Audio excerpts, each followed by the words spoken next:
podcast, mind unlocked. With every episode we cast real talk, real tools, wisdom on the fly. Tune in, geek out, reach for the sky. FPK, Future Proof Knowledge Podcast. Future Proof Knowledge Podcast. We are live, and I'm back. I'm not sure if it's a good thing or a bad thing, but I'm back, and I gave Jason the nudge. He was getting a bit too comfy in the host seat, and I was like, this kid's going. He's doing too good. I can't let this happen. So I had to give him the little elbow. But I hope everybody has been keeping well. I was not around last week because it was my birthday, and I was celebrating my birthday. Not a big birthday. I still got a bit of time before a big birthday hits me. So I'm clinging on to my 40s. How have you both been keeping? You did a fantastic job last week without me. Olive, how's things been going for you? Good, thank you. Lots and lots of dyslexia around the place. So. Funnily enough. Yeah, and Jason, how have you been getting on? Oh, I've been getting along great. I had a great week. Been doing a lot of development. Spent a nice weekend with my son hanging out. Yeah, it was good. It's been a good few days since we last talked on the show here. Yeah, and it was a really, really interesting discussion you guys had. I genuinely enjoyed it as a listener, just listening to the insights that you were bringing, and I kind of felt it was quite supportive of parents and reassuring, I think, for a lot of parents out there, which hopefully others kind of got that as well. But today we are going to be talking about dyslexia. Olive, I know you're very disappointed that we're talking about dyslexia today. In fact, I think it was you, Olive, who said, I want to talk about dyslexia on the 28th of October. Well, so that's what we're talking about. You know why? It's Dyslexia Awareness Month. And I haven't been here for the last 3 weeks. So yeah. I wanted to get that in before the end of the month. Well played, well played. And it is Dyslexia Awareness Month.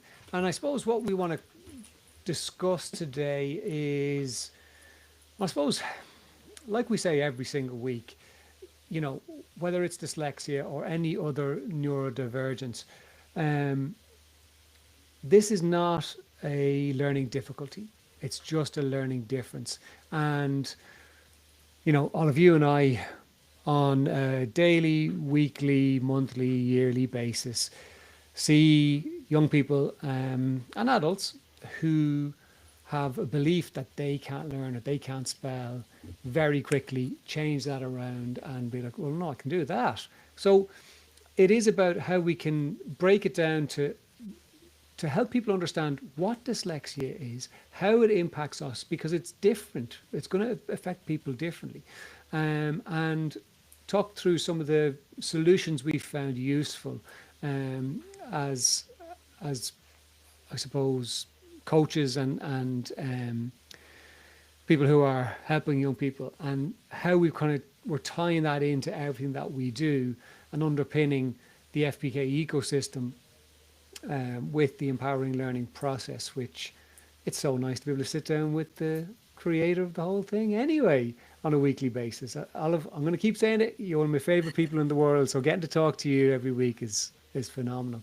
But I suppose let's kind of delve into things a bit. So do you want to try and frame for people what dyslexia is, how it impacts the people that you work with, and some of the maybe misconceptions you've come across over the years in terms of dyslexia? Now, I know we're only here for an hour, okay? Exactly. I'm going to say, how are you going to let me do that? Right. The first thing I'll say is that I would have been dyslexic if I had been younger, but they hadn't invented it in my day. I have a school report that says at the age of 16, I think, it would be useful if Olive could learn to spell. And I had been there in the same school since I was 4, and whatever they'd done, I can't even remember now, but it hadn't worked. And so I trundled along to the age of 50 before I found what the secret was of good literacy. And I couldn't believe it. I couldn't do it. And so there is, the secret is that if you're going to be good at literacy, you need to be able to picture words in a certain part of your brain called the word form area, which is right back there, and it holds the look of a word, it holds the sound of the word, and it holds the meaning of the word, all locked into one place, and it's called orthographic mapping into the visual word form area. That fact I discovered when I was 50. I couldn't do it under any circumstances, so I started teaching other people, and good Lord, they could do it. And so I then carried on working out how to make it really bulletproof, that we could teach it to anybody, and that's what I've been doing ever since. Brilliant. So, like, is dyslexia just the inability to spell? Well, it comes in several ways. With this little word form area, we use it for reading, so you can tell when somebody's reading whether they recognise a word or whether they are breaking it down with phonics. So if they're recognising it, they're using it for reading. If they are able to spell words easily and they're looking up to see them, then they are using it for spelling. They can be using it for handwriting. So those kids that have not got good handwriting probably aren't looking up to see what the word looks like or the letter looks like. And you can use it, also for comprehension, the actual visual pictures of what you're reading, so that you can remember what it is. Okay. So it's absolutely fundamental. And I was thinking today, why is it that I seem to be one of the very few people on the planet who goes on about this so much? And I was thinking, the neuroscientists found this out. And I have wonderful videos from the neuroscientists that shows that children who are not good at literacy are not using their word form area. Children who are using their word form area. So they're absolutely dedicated to that. We have doctors who say there's something wrong with the child, but we don't know anything about neuroscience anyway, so that's a problem. We have educationalists who say, but this is the way we've been taught to teach them, and this is the way we're going to carry on teaching them. And in the UK, we've got the national curriculum and assessments, which are tied together. National curriculum and Ofsted, which are tied together. And what I'm teaching them to do doesn't match how they've been taught to teach, so they've got a problem. And the educational psychologists go, these symptoms match this label, so therefore they are dyslexic. But I get so many people to improve their literacy, and hence they would fail a dyslexia test every day. I mean, it's half term at the moment. I'm seeing loads of them, all sizes, little ones, big ones, and quite big ones. And they have not been taught how to use their visual word form area, and it's called orthographic mapping. That's the technical term. And if they haven't been taught how to use it, they're not always doing a very good job of it. It's like swimming, if you're not taught how to do the butterfly stroke, you're probably not going to do a very good job of it.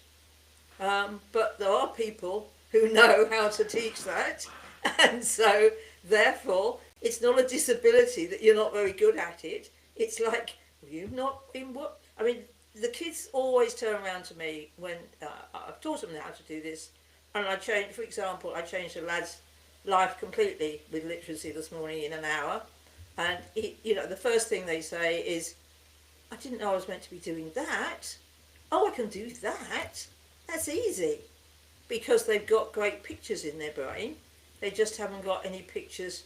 They aren't using them for words. So that's my definition of dyslexia.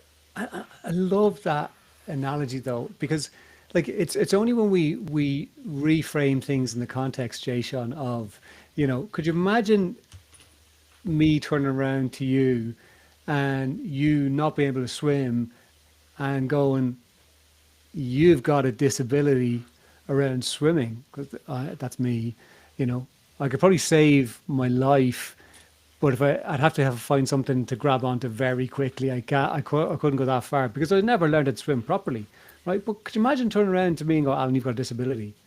Like, what's that going to tell me? I'm never going to try swim because I've got a disability about it, when it's just not true. Like, is that, like, what would I have to say to you, Jay Sean, that would make you go, but that's ridiculous? You just said it, because I swim like a fish. But I will add, let me say this. So there's a lot of listeners out there that are probably thinking the same thing I'm thinking. What did this lady Olive just say? What is she talking about? Try rewind. Because I've always thought that dyslexia was people who see letters backwards on paper. And now you're talking about this word form area and this visual and this reading. So what is seeing letters backwards, or am I going crazy? Are the listeners No, there's a help lot us of understand? there's a lot of symptoms that go with with not. I really don't want to call it dyslexia. I would rather just say not very good at literacy. And when you get not very good at literacy, you start to get really stressed. And then typically what happens, if you get really stressed, your brain is busy trying to sort out these letters on the page. And your brain is really clever. So it starts moving around and seeing if they fit better. Ah, I see. And it's going, Interesting. I know what one of those. I mean, we have the same problem, funnily enough, with the letter alphabets. We've got capital letters, we've got lowercase letters in umpteen different fonts, including those A's, for example, that are really squiggly rather than normal A's. And then we've got cursive writing. So all of this stuff is going on in your brain. Which one is the right one?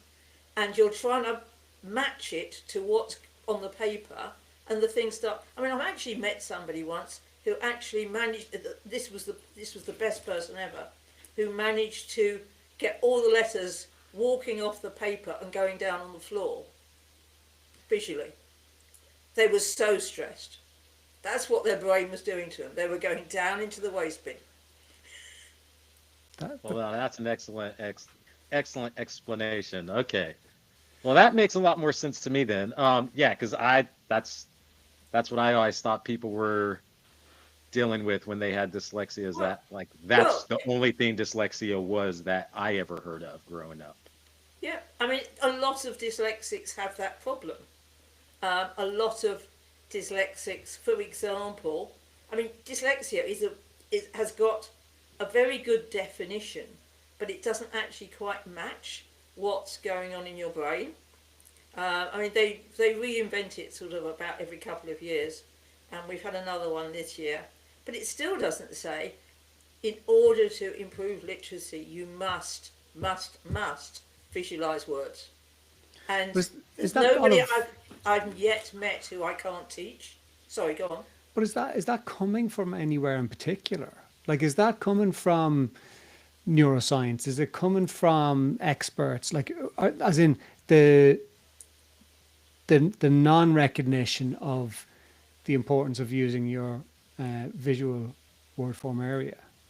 The neuroscience, it's a bit like, quite often you have this with science, especially when it's relatively new, although this is actually quite old. They have, the neuroscientists come out with and go, on my MRI scans, I can see this absolutely perfectly. When somebody is using their visual word form area, it lights up. They absolutely concrete there. But then they go, well, the only way we can fill it up is by doing decoding in phonics, which works for many, many kids. I mean, I meet kids all the time who have managed to use their word form area to fill it up with words using phonic decoding. Well, that's fine. It doesn't matter how you get them into the word form area. The important thing is you get them into the word form area. And then, but many kids have managed to do fluent reading, so they're spotting words, but when they go to spell, they don't look in their word form area for how to spell the word. They start going back to phonics again. And the English language, being what it is, which I'm about to be rude about the English language, but you can't help it, it's not logical, it's not phonetically correct. There's loads and loads of rules, and there's loads of words that break the rules. And how anybody thinks we can have a phonics-only strategy when we have homophones, which are those words that sound the same and write differently, like where and sure and sure. My favourite one is 8 and 8. I ate my tea is spelt A-T-E, and number 8 is E-I-G-H-T. Now, how do you can't distinguish those two without knowing what they look like, because what they sound like isn't going to help you. Well, you know, what it sounds like to me, so this seems like something a lot of kids deal with, but I guess is the good news that it's only when you're a kid, this is something you grow out of? Well, I had it for 50 years. Another myth busted. I'm a reformed dyslexic. I literally did it for 50 years, and then I discovered how people who are good at literacy did it, and I was like spellbound. How on earth do you do that? So I started teaching in a special needs school, and there they got loads of them. And so if you can teach there, you can teach anywhere. So it's not just for kids. It's not just seeing things backwards. I assume it's not because the student is just lazy then. Oh no, I think they're actually working really hard. Because they've got harder. They've got all this stuff flying around in their head, and they're trying to make sense of the stuff that doesn't make sense.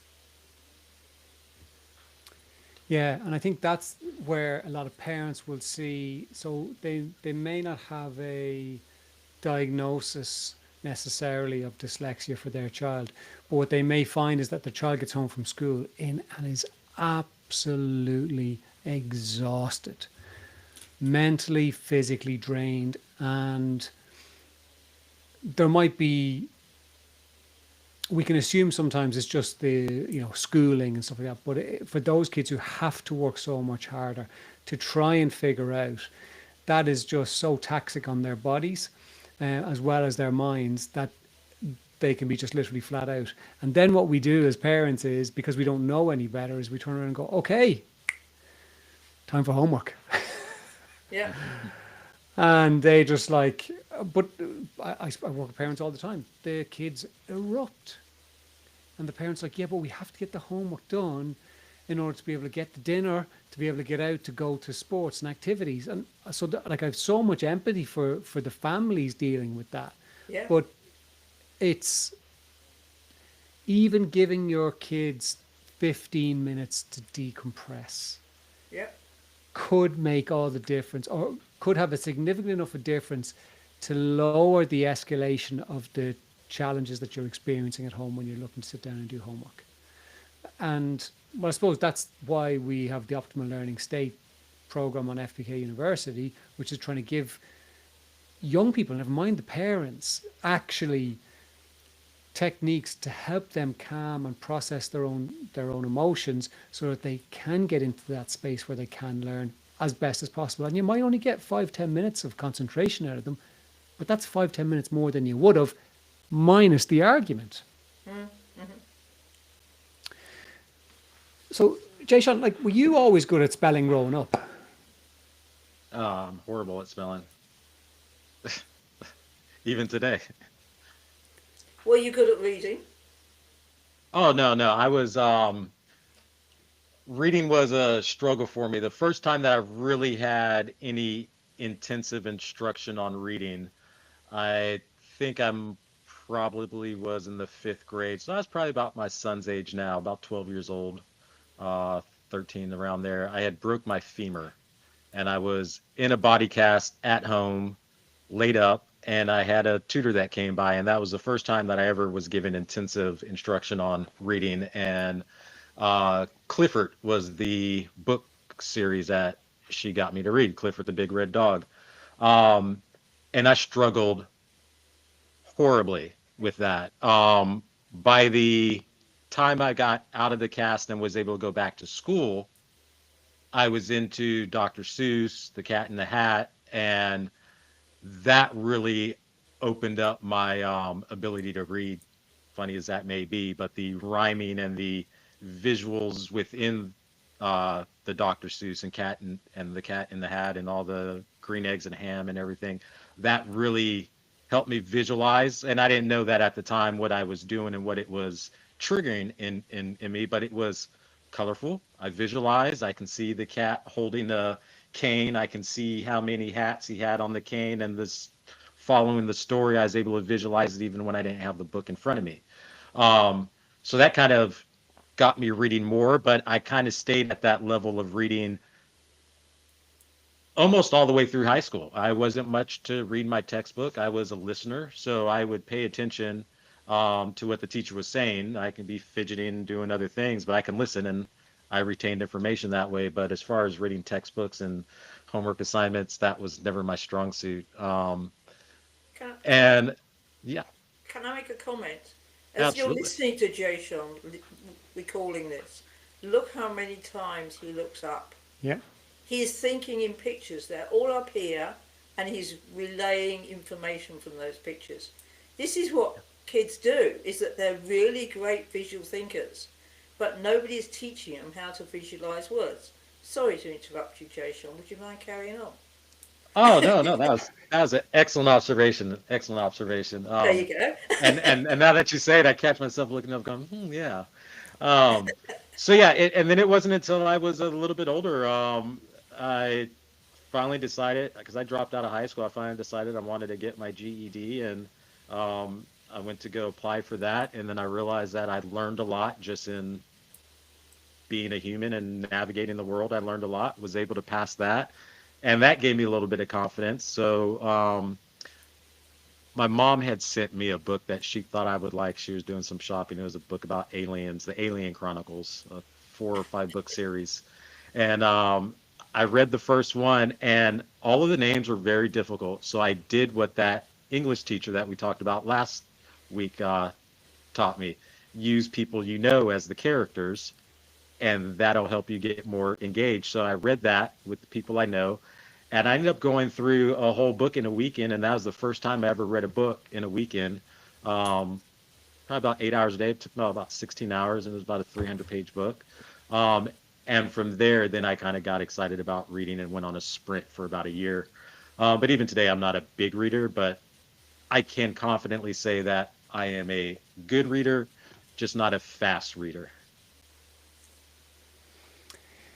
And I think I'm glad you jumped in with that observation, because I was holding on to it, because even when Jason was saying, and the cane and the hats, like you're seeing it. And it's one of my favorite things to do, is to ask a young person to picture a dog straight away. And they're like, yeah, what color is the dog? Black and white. Okay, they're running around. Are they sitting still? They're running around, and the tail is going, and it's like, they're not looking at you, they are describing Yeah. what they are seeing. And Now, what people will teachers often say, somebody's away with the fairies. mhm, So that's a bit of a That's another myth for you, Jay Sean, because probably they're not away with the fairies at all. They're processing something really important. And the last thing you want to say to somebody, even if somebody's got imaginary friends, is, "Oh, that's stupid." You want to help them, encourage them to have even better imagination. Sorry, Alan, I interrupted you. no, you're okay. So I was going to actually come to you, Olive. So there are, and there have, I suppose dyslexia is one of the we'll say neurodiversities for want of a better phrase, that has actually got a lot more resources made available and created. So we have the coloured overlay sheets, we have the picture books, we have the pens that will read the words and all that kind of stuff. So there's a Tinty glasses. yes, correct. So we have all these resources that have been made available. So there's obviously a lot of research going in or has gone into dyslexia. And yet, the simplest form I've seen it hasn't got the weight. Like, what do you think that is? That visual, using that visual field. Like, what do you think has prevented that from becoming as mainstream as some of the other tools? I think a lot of people think they can't understand it, because if I say people think in pictures. Now, wait a minute, let's back up a bit. What do 4-year-olds do? All 4-year-olds think in pictures. They haven't got round to words yet. Oh, a few of them might, but we'll ignore them. They're all thinking in pictures. And so, I have lovely stories. I keep on asking my granddaughter, who's only 4, about the pictures, the imaginary pictures she's got in her head, because I want to help her encourage them to keep them and to make them even better. So at 4 years old, they've all got, and if you've ever had a 4-year-old and you've given them a new toy, you'll have probably noticed they start trying to work out how it works. And so they're quite creative geniuses at 4 years old. As they grow up, they tend to lose that creativity. And there is research about this, which says that it came from NASA, so it's Papa research, only 2% of adults are creative geniuses. And 98% of 4-year-olds are creative geniuses. So they did the research, they published it, it's available on the internet, but nobody actually takes much notice of it. There's a big problem when you do research, is does actually anybody take any notice of it? And so my attitude is they all start off as visual. Oh, by the way, the word form area is probably empty when you're born. So, in point of fact, we're all dyslexic when we're born. If we want to go that way, nobody's got anything in their word form area. They've got to start building it. And so we've got these amazing visual skills at 4 years old. And what do we need in the world today? We need creative, imaginative problem solvers, etc., who are born like that. And so we want to help them, encourage them to keep those creative skills and make them even better for the world at large, because it's what we need on the planet. We need people who can follow everybody else and do the same thing, but we also need the creative geniuses. Absolutely. And I suppose different techniques are going to work for different people, right? So I've seen the overlay sheets work really effectively for some They do. and not at all for others. I've seen the pens work really effectively for some, not for others. And the one that has worked every single time is the Empowering Learning Program.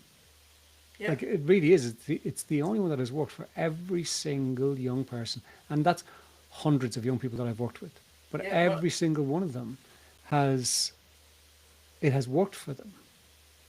Yeah. And it quite often works for different bits. For example, I had a child today who could read really well, who could spell really well, but couldn't write it on paper. And so you could ask him how to spell a word, like giraffe, G-I-R-A-F-F-E, and he would say it, but he couldn't write it on paper, because when he went to write on paper, he wasn't using the letters that he has in his visual word form area. And his handwriting was atrocious. It was even he thought it was unreadable, let alone anybody else think. I mean, quite often this happens is that, if the person who's writing says they can't read it either, it's really bad. And so you it's just a question of using that information for everything you're doing. And you do get different variants of poor literacy, which might pop up in handwriting, or it might pop up in spelling, or it might pop up in reading. It's all over the place. But it's exactly the same problem. Once you understand the neuroscience, it's really obvious. My only regret is that when we run Empowering Learning, we haven't managed to convince the neuroscientists to do the scanning, because I would maintain the way we teach, you'll see the visual word form area light up a lot faster than you do on anything else. Yeah, we just need So if anybody's listening, if a neuroscientist is listening to this, please contact us. Yeah, well, I think that is the challenge, I suppose, is finding, I suppose, and this is another call out to the world, some of the challenges we faced in trying to get some academic research done for empowering learning is the ethics, because you're dealing with children. But I'm sure there is places and institutions out there that, with parental permission, would be more than happy for the process, because their children are going to be able to spell way better than they could before. Yeah. It's just about finding that, and then being able to fund someone to do the research. And there is another group of people which I'm going to put out another advert for here, is anybody who is an adult, so we don't have the timing problem, anybody who's an adult who is in the public eye and is well known for having dyslexia or poor literacy, and has talked about it a lot, but they tend to talk about the challenges. They don't talk about, we tried empowering learning and good God, we got over it. I mean, I did. I went from dozing off after 2 pages of reading anything to once I learnt this, which wasn't until I was older than 50, I can now read a 350-page book in a weekend. I mean, that's life-changing for me. Jamie Oliver. And but you've got to be brave enough to go, I'm going to try this. And the problem is, with a lot of people, it brings back beliefs that I'm stupid, or I can't do this, or I'm never going to be able to do this. So what you need is, I'm just mad. When I found out about it, I went, how does this work? I want to do it. There was no stopping me. So I wanted to find other people who are open-minded like that and go, how does this work? I'm going to prove I can do it. And we'll take on anybody. Yeah, we will. We will take on anybody. Jay Sean, I suppose coming to you, granted, you and I grew up in a very different time than there is now, but we both have the experience of having children going through the systems right now. Do you think things are better now for young people who find elements of education difficult, or do you think the challenges are still the same and the solutions are still not readily available in your experience? Students these days definitely have a far better advantage than any of us on this panel ever had in school. I believe if you even look at the graduation rates, and the age of those students graduating is getting younger and younger. The access to quality education, not just in school, but on your device, which every student has a device. The amount of stuff, people knock social media, but you look at some of these kids with these social media accounts and what they're doing, they're building businesses, and all the general public thinks is, oh, they're just kids playing around on the phone. And a lot of these kids are out there making a lot of money, more money than their parents ever made, just by using technology that they have at their fingertips today. And then when you're talking about children with neurodiversities and things like dyslexia or autism and other diversities, the amount of resources that they have, especially with the age of AI these days and using these devices, makes learning so much more accessible. Um, and it makes it, I guess, when I say comfortable, or feeling safe, you can do it in the privacy of your own space. You don't have to be in a classroom with people. You don't have to be at the community center. You can be on your phone at the park. If you don't like crowds and you don't like people, you can just do it the way you want to do it. And the assistance you get from technology these days, I mean, I don't think I have any recorded neurodiversities that I can think of. I'm sure I have quite a few that my wife would tell you about. But I mean, it makes life easy for for neurotypical, which what is that? And I don't know. I definitely think kids these days, even with the different diversities that we all have it much easier and um, can thrive in today's climate with technology and what they have available to them, especially if they come looking at FPK University. Yeah, well, I think that that's it. It's the opportunities Yeah. to to to overcome those challenges are much more readily available. Like I remember being in sixth class, so it would have been 11, 12 years of age, and we had one, two, three, 4 rows of seats. So the table, there was two per table, and the first table right by the door when you came in had the two cleverest kids in the class. And then it just went down, right? And it was like verbally, everyone knew. So this is why you two, the teachers would say, this is why you two are sitting here. You're the cleverest people in the class. Next cleverest, next cleverest, next cleverest. Do, do, do, do. I think I was somewhere around here. I was in row 2, so that's not bad going, right? But do, do, do, do, do, do, do, do, do, do, do. And the two lads sitting at the very back in the last table were seen as the dumbest or the stupidest kids in the class. So they just pretty much weren't taught, except one teacher we had who was actually very good, very progressive in terms of not just going, I've got some clevers, I've got some dunces, so I can just focus on the clevers. But one of the lads sitting at that bottom table probably definitely became the most famous person in our class because he became a professional athlete, played for the country, very well known across the world for his sport. The other guy became a very successful chef. But in school, they were seen as the two stupidest people in the class. Thankfully, in my experience working with schools, that no longer takes place. And actually, even when I went to secondary school, the classes were streamed. So we had the really intelligent class, then the next Yeah. intelligent class. Then there Yeah. was the two classes in the middle and the dumb class. And the kids, so I was in the third class.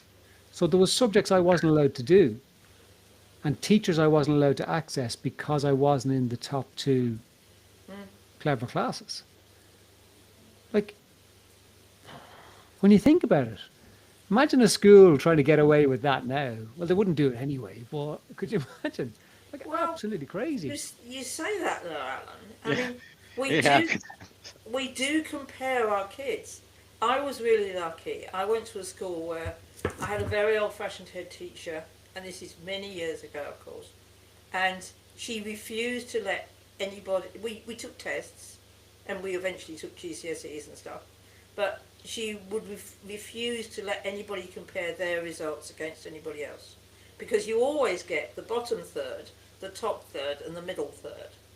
And she refused to let this happen in her school, which may account for why I'm quite as crazy as I am, because I don't know which third I'm in, and so there is no boundaries. You're in all of And them, Olive. and so, but I look now at the kids.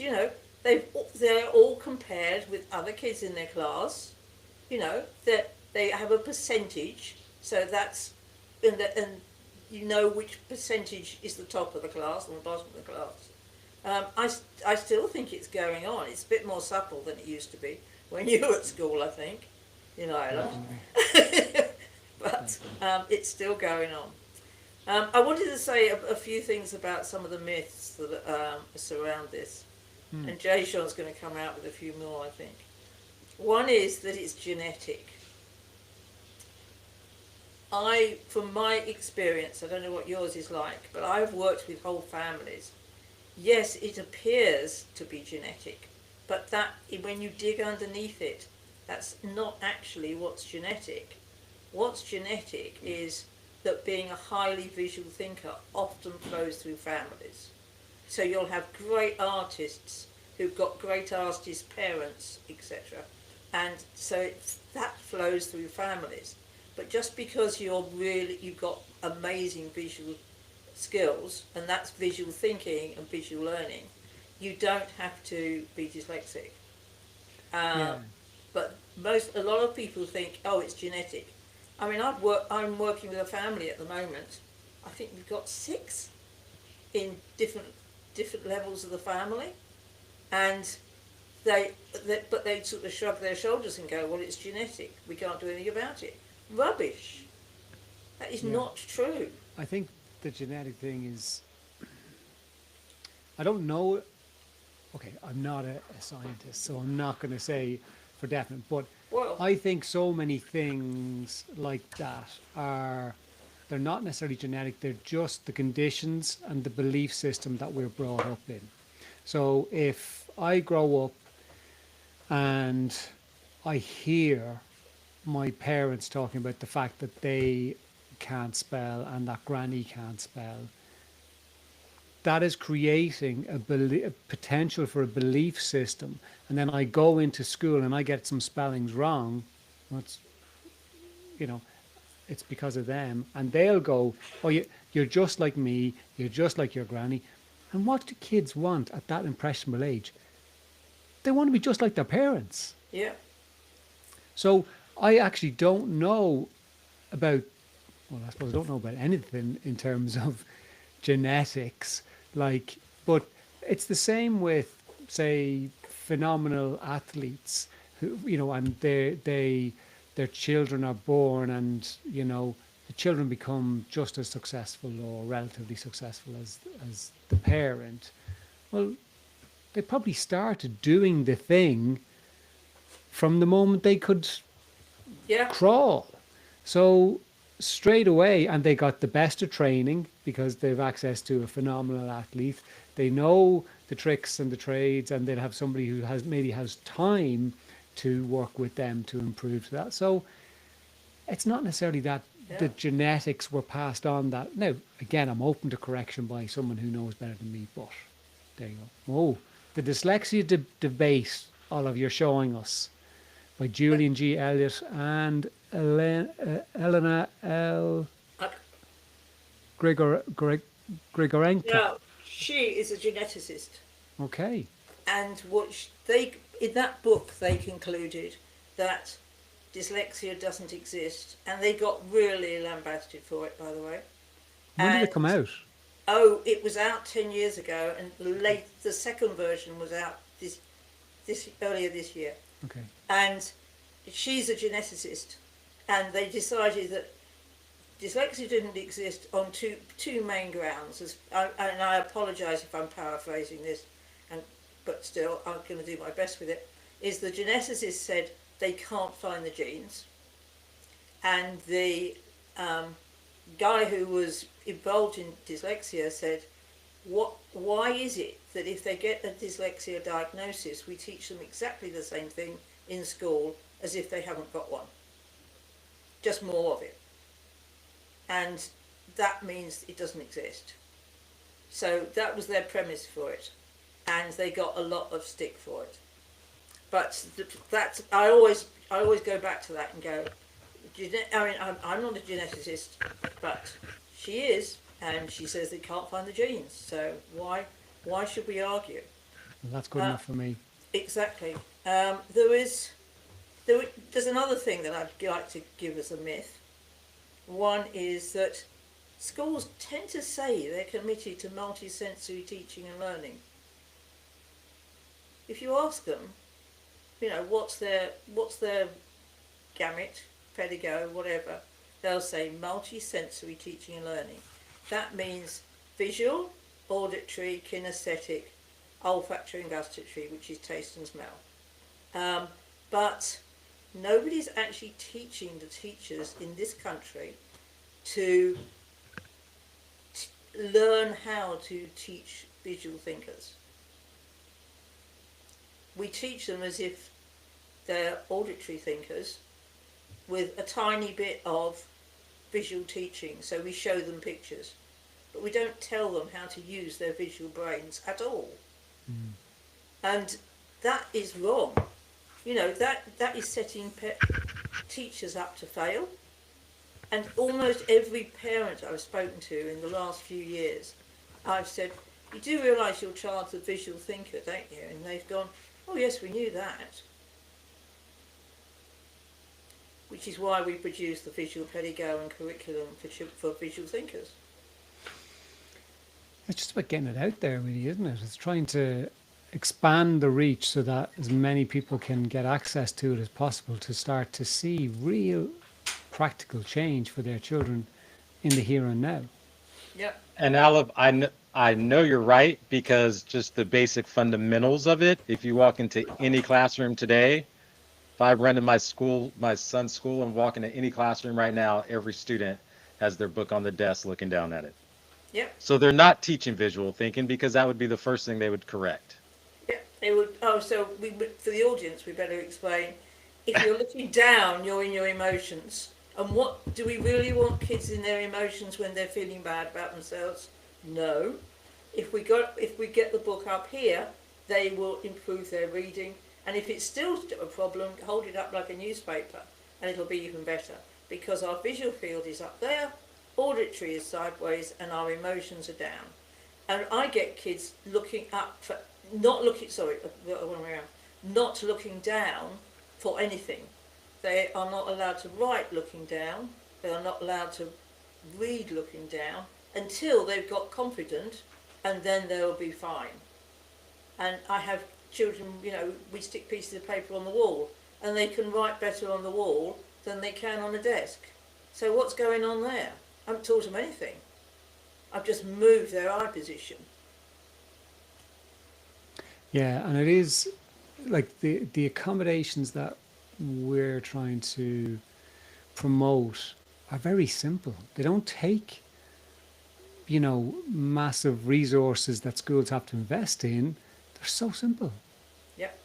I think that for me is the beauty of it. It's, invest in a bunch of post-it notes and a pen and you can do all this stuff, and, then support them to just let them raise their books up on their desk. And yes, you will get the kids whose books will fall over and disrupt the class and everyone will laugh. Yes, that's a pain, but if it's actually helping the child to build their confidence, they're less likely to disrupt the classroom because they're not trying to escape the feeling of, I can't do that. And there is my little deck chair for books. That's brilliant. Nice. So it's like a little deck chair the book sits in, so it's not falling down. And it collapses, so it can go in their school bag. And Go I'd for like to think that all the times I dropped the book or did something for a disruption in class, it was for the better good of the class. Because everyone needs a break and a breather at some point. Yep. You're so altruistic, Jason. I do what I do for others. Yeah. Like you took expulsion for the whole school to make Take school it for the better. team. Take it for the team. What a man. What a man. There's a reason you and I speak on a daily basis, and it's just that it shines through that kindness that you have. But I think, like, I suppose as we move to kind of more of a close for this conversation, like we've talked a bit about, the genetics or lack of. We've talked a bit about, how things have changed in the schooling system for the most part. We've talked about some of the accommodations that schools and parents can make. Is there anything all of that we haven't covered that you think that we need to kind of pop in there just to give more nuggets to the listeners that could be supportive in a real practical way? Oh, hold on, Olive, before you go, Jason has one. I've got one. So we're Go. talking. So with dyslexia. So first question is dyslexia a medical condition? And if I'm a parent and my child just got a diagnosis and I am new to this, don't know anything about dyslexia, is this something I should be seeking a doctor out to get a pill for? Is there some type of medication for dyslexia? How does a new parent, how should we receive this information, and what should the next step be after diagnosis? Well, even before diagnosis, the next step would be for me is to watch your child. Are they looking up when they are thinking, in which case they're thinking in pictures? Are they looking up when they're trying to spell, or are they collapsed on the table when they're trying to read or spell? I mean, in the last week I had a child who was literally, his pen was that far from his nose. He was collapsed on the table. You can never look up and see anything doing that. So just watch what they're doing, watch their physiology, and just try and find out, without brain surgery, whether they have got pictures of words in their brain. You will notice. If they for example, if they write a word and it's spelt 3 different ways in one paragraph, they aren't using a visual field for seeing the word. They're making it up as they go along. And when they read, you can tell whether they are using their visual word form area, because you will hear the difference. If they read a word with word recognition, they've already got it in their visual word form area. If they have to decode it, they haven't got it there. Now, most kids who have become adequate readers don't decode one word in 12 pages, sort of thing. They are recognizing all the other words.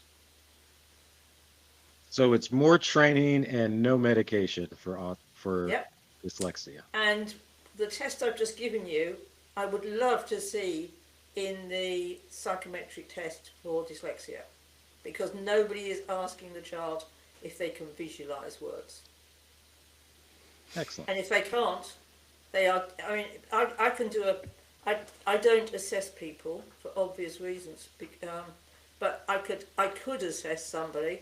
If they are not looking up and seeing words, they will definitely fail. They will definitely be diagnosed as dyslexic. It is that easy, and you can do that in 5 minutes. And my God, it's free.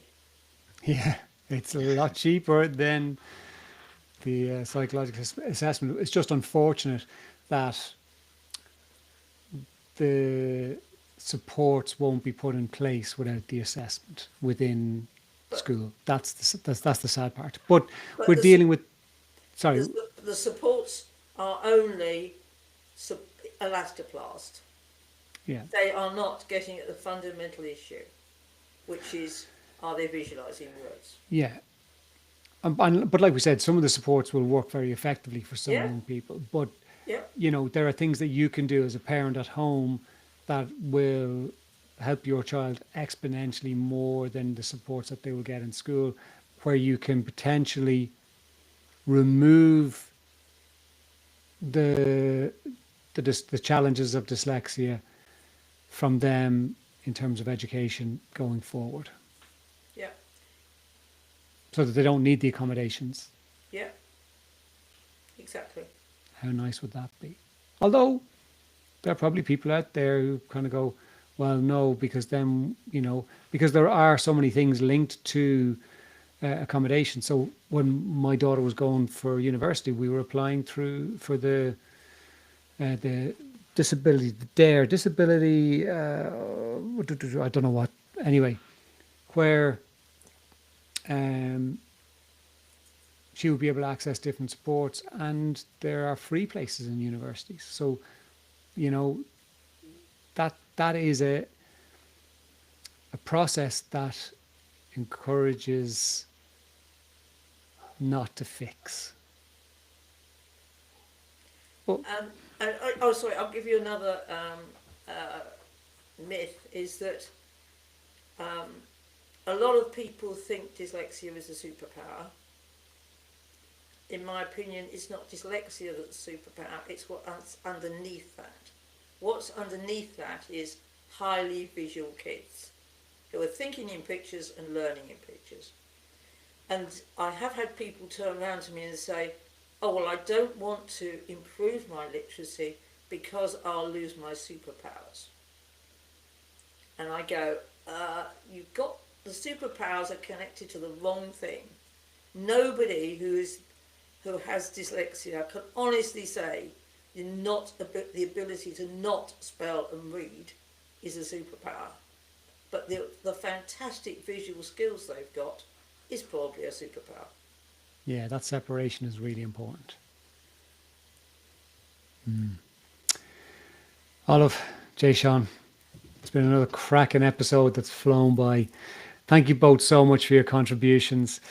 We will be back on the Future Proof Knowledge podcast next week, as always, 5 p.m. Tuesday, Irish time in the UK, whatever time it is in the US, because you guys didn't change yet.